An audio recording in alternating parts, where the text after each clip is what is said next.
We'll go for the next one, the last concept of your OOPS, that is nothing but called as dynamic binding.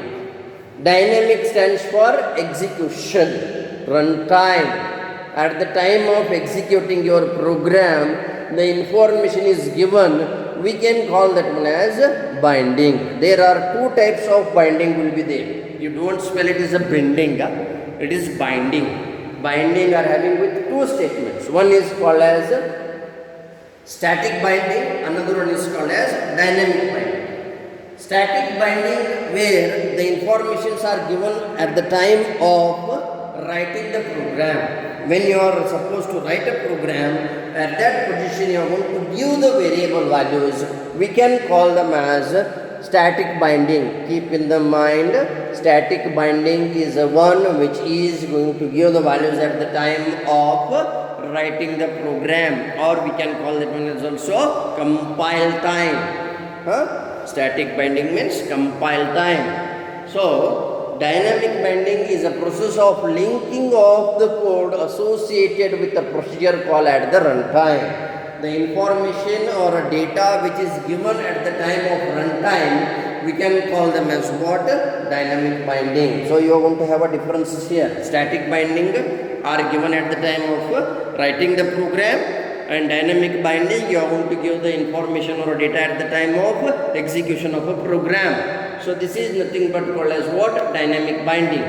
Dynamic binding means that the code associated with the given procedure call is not known until the time of the call at the runtime. So we can take a simple example here. When you are executing a particular program for addition of two numbers, that function doesn't know what it is going to do. At the time of running the program, at the time of running or executing the program, that function will be coming to know that what it is going to do. We can call that one as what? Dynamic binding. Okay.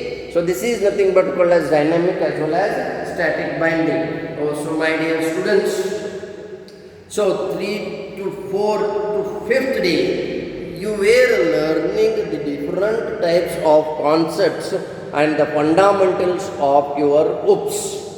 So you in the first statements or on Monday you have started with what is the OOPS concept and how the OOPS concepts can be defined, you have been seen.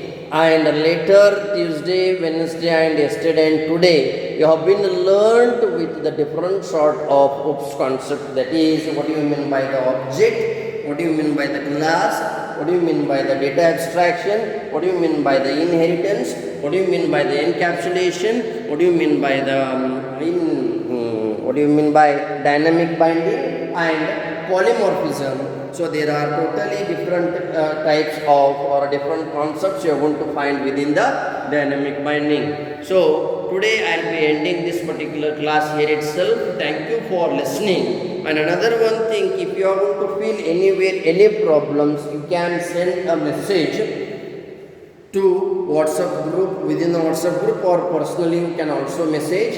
If you are going to find anything difficulty that listening or finding any problem with the PPTs, you just share with me, and already I have been shared you the or forwarded the PPT or notes of first unit which I am going to cover for these coming days. Thank you very much. Have a good day.